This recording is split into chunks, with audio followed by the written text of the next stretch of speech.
Oh, yes, I am feeling good today.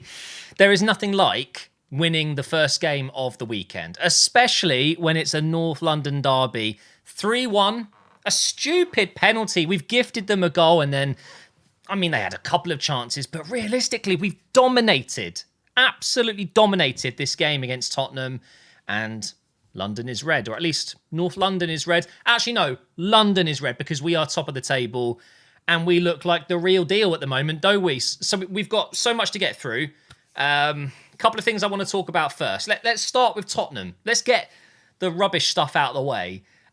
No disrespect to Tottenham, and I have a lot of respect for Tottenham. Before this game, I was really nervous. I thought, oh, this could be a tricky one, and there's no doubt they will be a force to be reckoned with this season. They will be right up there in the top four. But what we saw today was just a complete difference in tactics. There's one team that's playing a very defensive, almost, trying to catch you out, similar to what United did against Arsenal, and they were so successful at, and that is just hitting us after we would make a mistake and hit us on the break. It's what they tried to do. You could see they were laying little traps, and we would fall into them usually, but not so much today. Really, really do believe that Tottenham have to win something this season because Conte will leave. There's no doubt in my mind. He's only got, this season on his contract, so if they don't win something, and I mean like an FA Cup, something relatively big, I don't even think a League Cup would be enough, but Conte will leave otherwise. Kane, the only thing, and I'm telling you, right, there's two things I think that is keeping Kane at Tottenham, and that is, one, he's very loyal to Tottenham. He's been there for a long, long time, but secondly, and I think the most important thing, he's got that record. He's right there. You can see Alan Shearer. He can see he's not far off from being the top scorer in Premier League history. That's it. Otherwise, he moves. People saying Bayern could be on his way to Bayern to replace Lewandowski from last season or whatever the case may be. I think he will want to stay in the Premier League purely because of that record, and he will always score goals for Tottenham, but he could leave as well. It's a huge moment for Tottenham, not because of this result, but a lot hinges on this season. If Tottenham fail to get top four, and if they don't win something, they have to win something, Conte will leave. It's going to happen. Who was good? Who was good for Tottenham? Richarlison was annoying, of course, but I thought he didn't exactly have a great game. I thought Son was terrible. He had such a good game last time out with that, 12-minute hat-trick, and then nothing today. Longley at the back, what a joke. Romero was shocking today. Royale with the red card, and just, to be fair, it didn't seem to make much of a difference because he's barely on the pitch anyway. Who remembers the debate of Emerson Royale and Tomiyasu when they both signed for Tottenham and Arsenal? There's no doubt. Tomiyasu hasn't been the most incredible signing ever, but he's a very solid addition to our squad.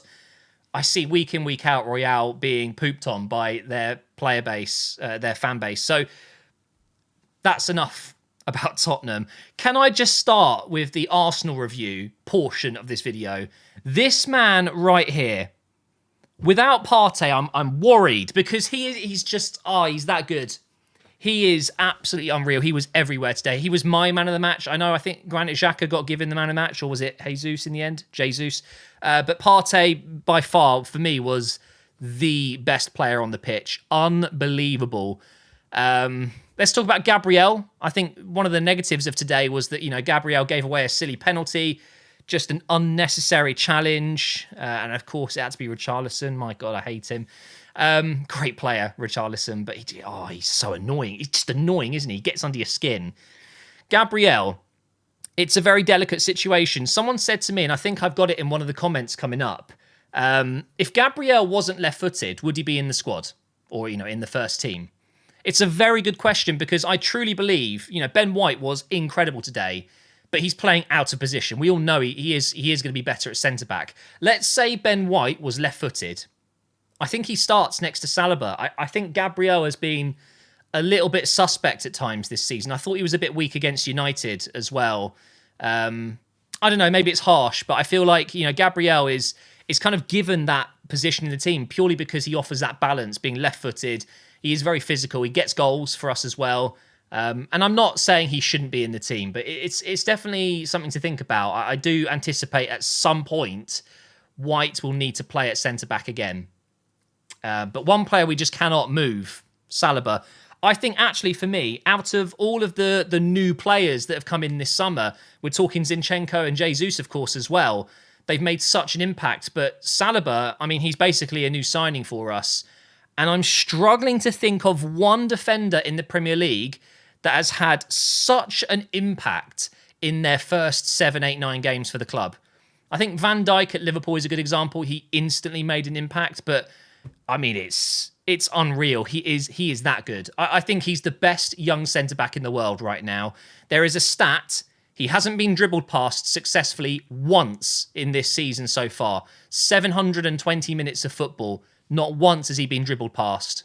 I mean, that's like if someone replaced his name with Van Dijk in that sentence, you wouldn't be surprised, would you? He is playing at such a high level, and he's just 21. I mean, what is that? Also, I want to talk about Martinelli because I think we're seeing a boy flourish and turn into a man this season. He looks so much more physical. He's quicker. He's stronger. He's got a much, much, much better final play to his movement and his passing and his shooting. He's making better decisions, and I think mix that in with Ødegaard next to him, and obviously Saka on the other side, and Jesus in front of him, and Xhaka behind him, and Zinchenko providing support. He's flourishing. He's absolutely flourishing. Let's move on to the stats because I could gush about this performance all day. This was the best bit for me almost when they went 3-1 down and had the red card. They instantly went damage limitation and put on 5 defenders. That is just, I mean, you don't see that every day. There you go. Really good stats for possession, and there's the expected goals and things like that if you're into that. But realistically, this tells a huge story that Tottenham had minimal chances, but they were big ones. There were a few occasions where they broke through the middle of our team, and they were just one through ball away from getting in, which was a bit worrying to see, but do you know what? We got away with it. We really did. I do believe, though, if that was, City, I mean, it would have been a much higher scoring game, that's for sure. Xhaka was incredible. I've already mentioned that. I think in general, it might go down as one of our best performances this season. Just absolutely amazing. Coming back from the 3-0 loss last season, which effectively lost us Champions League football, but so did many performances at the end of last season. Very, very good stats. Let's have a look at the table just before we get into your comments. So, of course, we do go back to the top of the table. We are 4 points clear of Man City, having played an extra game, and they play United tomorrow. I'm sure everyone will probably say the same. We're hoping for a draw. I think that would be a very good result, or a United win, even though I'd rather not see that. But they have only played 6 games. So if they win their next 2 games, they're into the top 4, which is incredible for United after the start they made. But, oh, wow, Brighton are winning 2-0 right now. Who are they playing? Are they playing Liverpool? What? Hang on. Sorry, I've been thrown off here. Brighton are winning 2-0 against Liverpool at Anfield. Oh, my God. Okay. So Potter wasn't the reason. Anyway, let's get into your comments, guys. I'm getting distracted. This is Operation Arsenal. I mean, we can all watch the highlights later, or if you're watching Liverpool right now as it's being played, I hope that continues. I hope Brighton stay ahead there. So the revival of Granit Xhaka's Arsenal career is a thing of beauty. If you just go back a few years to that game against, was it Crystal Palace? And he walked off the pitch, he threw the Arsenal armband down, and then you go to now where he is. I mean, I was talking to my friends and I was trying to think of players that are actually performing or outperforming Xhaka this season in that position. I could only think of De Bruyne. I can't think of anyone else. Trossard? Not really his position. Not Trossard. What's his name? Pascal Gross is who I meant. Is he? Gundogan?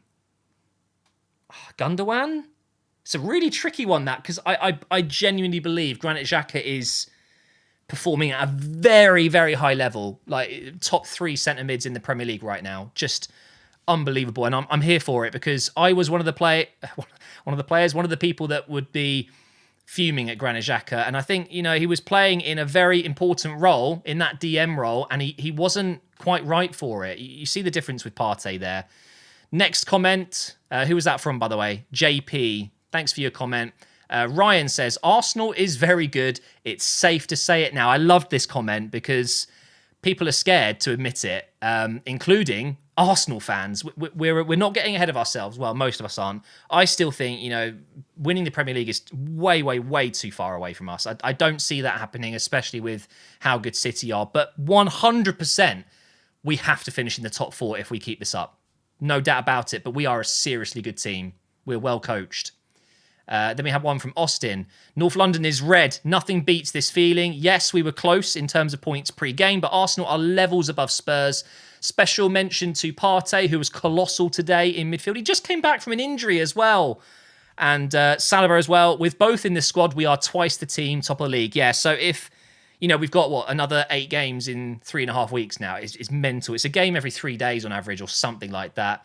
If Saliba picks up an injury, or if Partey picks up an injury, or if Jesus picks up an injury, we are seriously, it's going to be tough. It really is. But hopefully we'll stay fit. Scott says, insane work rate by the lads. Absolute ballers. The lot of them. A tough October to come. It's Liverpool next, but it looks like they're struggling.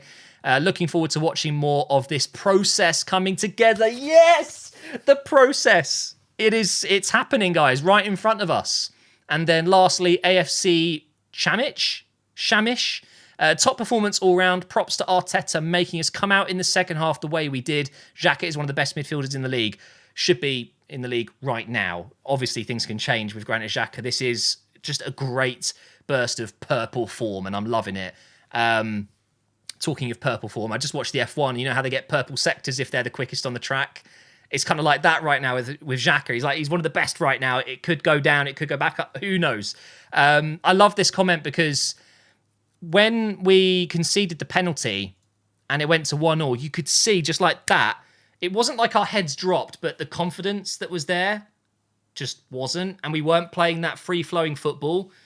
I knew what had happened. And everyone knows what had happened. It was just like oh man, we're playing so well, yet we're still not winning now. At that point, it is about getting to half-time and just reevaluating, calming yourselves down. I'm sure Arteta would have just said, guys, we're all over them. It's 1-1, but we know we should be winning this. Just relax. It'll happen. It will happen, and it did. Honestly, guys, I'm so happy. Oh, no! Oh, Liverpool scored. I am so happy. Like I said at the start, it's one of the best feelings to win the first game of the weekend, let alone any game over the weekend. But it's like, that's it now. I can enjoy the rest of my weekend knowing we beat Tottenham. Hopefully we'll beat them at their stadium. And hopefully we'll get past Liverpool next as well. Just quickly before we end, my thoughts on the red card, because I got a few people saying it was soft. If you think that challenge was fine to be maybe a yellow card, I kind of understand where you're coming from because there was no intent. I don't really think Royale meant to stud and rake down the side of his leg there, but he did it. It is a dangerous tackle. It's potentially a leg breaker. If his leg is planted, think of all the tendons and muscle in there, and the studs could have easily gone in and slashed down his skin. It's a very, very dangerous tackle. For me, it's a red card. But I do also see why some people think it might be a bit unfortunate for Royale to be sent off for that. But the way I also see it is if that was... I don't want to use Xhaka as an example, but I'm so used to saying, if that was Xhaka, he'd be killed. He'd be hung for that. Let's just say Partey did that on Son. Red card. It just is, isn't it? Thank you for watching, guys. Great to see Arsenal back in action. I cannot wait for the Liverpool game now. And of course, we've got Europa League midweek against Bodo Glimt, isn't it? Let's just quickly check the fixtures before we go here. Fixtures. So Bodo Glimt on Thursday. Next Sunday, I'm actually at this game, so I should be able to get you guys some different content. I'm actually going to be there, hopefully, to win. I hope I don't jinx it. And then it's Bodo Glimt again, Liverpool. The City game got postponed. And then it's PSV, Southampton, PSV, Nottingham Forest. So genuinely, I think, if we can get past the Leeds game, because that will be tricky, for sure. They work so hard. Bodo Glimt, it's a chance for the other youngsters to play. I think the rest of this month should be okay. Should be okay. But thank you for watching, guys, and I will see you on, well, I don't know if I'm doing a video tomorrow, but definitely on Monday, we'll be back with Arsenal Career Mode.